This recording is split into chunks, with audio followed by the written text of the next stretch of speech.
Olá pessoal, tudo bem? Meu nome é Erison, sou aluno de licenciatura em História, tá? Pela Universidade Uninter. Eu tô aqui para apresentar um vídeo rápido, um trabalho, portfólio, coisa de mais 5, 6 minutos, beleza? E eu vou falar sobre trovadorismo medieval, tá? Para falarmos sobre trovadorismo é importante avaliarmos o contexto histórico em que esse movimento se deu. O trovadorismo nasce em uma Europa medieval dentro de um contexto feudal. Assim, sabemos que existia uma grande hierarquia social, uma grande pirâmide tendo no seu topo o rei, que era abençoado pela Igreja Católica. Nesse contexto histórico, no sul da França, por volta do século XI, nasce o movimento poético que seria também a primeira escola literária da língua portuguesa, o trovadorismo. Tá? Importante lembrarmos que ainda não era esse português que nós conhecemos hoje.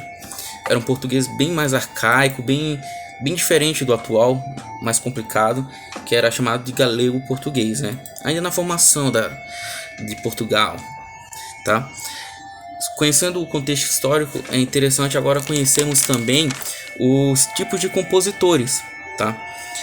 Existia o trovador, que era o compositor, instrumentador que pertencia à nobreza. Tem o segrel também.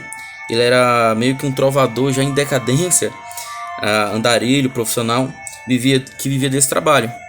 Usando essa referência, é legal lembrarmos de uma série chamada The Witch, né?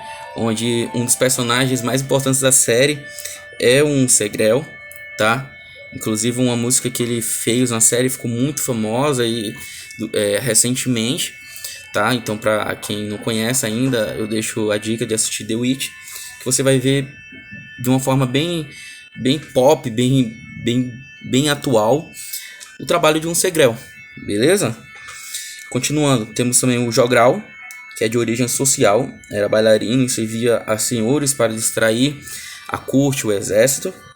O menestrel, de origem popular, limitava-se a apresentar composições nos castelos e feudos. E também tinha a soldadeira, tá? Que era uma moça que acompanhava os artistas dançando, cantando, tocando castanhas, né? Meio que uma backing vocal das bandas de hoje em dia, beleza? Tinha também, é importante lembrarmos dos gêneros, né? Das trovas, né? Que são 3: a lírica, que aborda mais coisas sentimentais, né? A satírica, são mais engraçados, são ironizam instituições, né?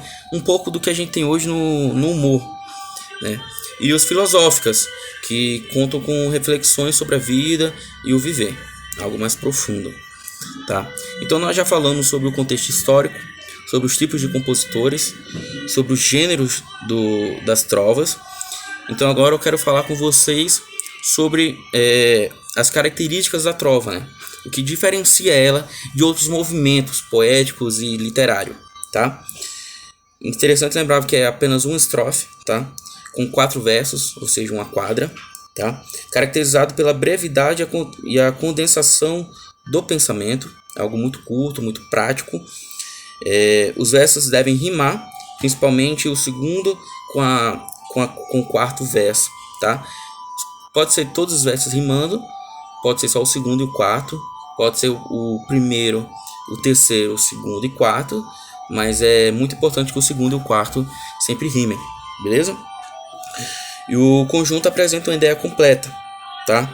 E também não precisa haver título. Seguindo esse pensamento, eu vou dar um exemplo, né, de um trovador muito importante chamado Martin Codax, tá?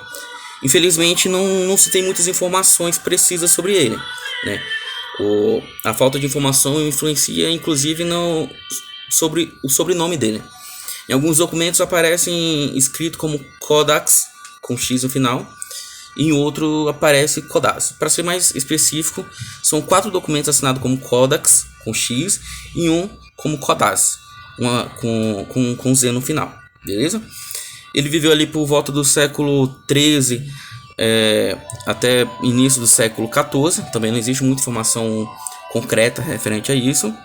Foi um jogral galego, tá? Lembra que eu falei lá que o trovadorismo foi uma das primeiras escolas da língua portuguesa? Exatamente, não era a língua portuguesa ainda, era o português galego, galego-português, entendeu?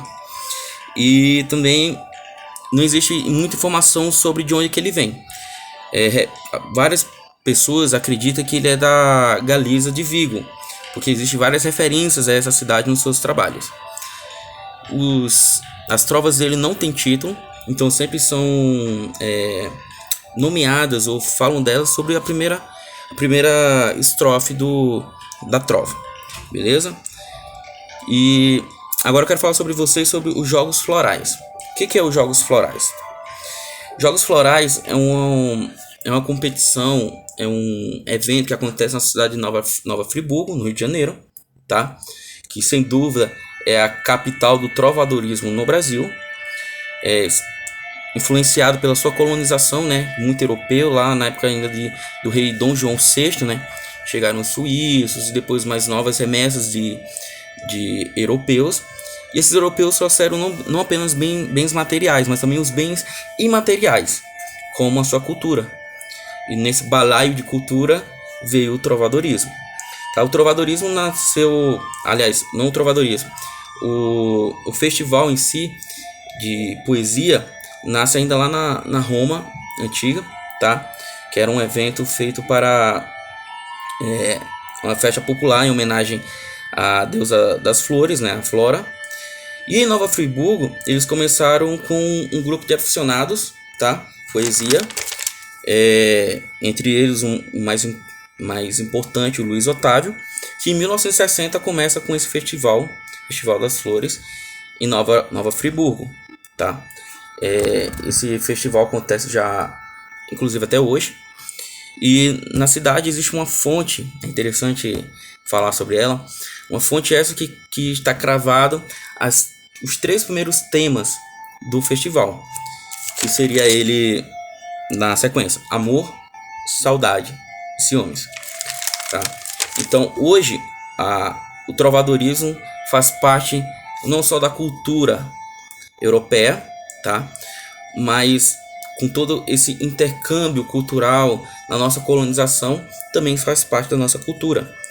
Podemos ver isso, referências do trovadorismo em várias culturas regionais no Brasil, mas sem dúvida Nova Friburgo é a capital das trovas no Brasil, beleza? Então, só para encerrar esse vídeo, tá? Já passo estourando um pouco o tempo. Eu vou recitar aqui uma trova em homenagem a Piraquara, conhecida como Terra dos Mananciais, né? A qual eu moro hoje, mas que vem sofrendo um pouco com a seca. Então eu desenvolvi essa trova. Águas turvas agora, pela chuva que não cai. É criança que chora, a ausência de mãe e pai. Muito obrigado. Tchau, tchau.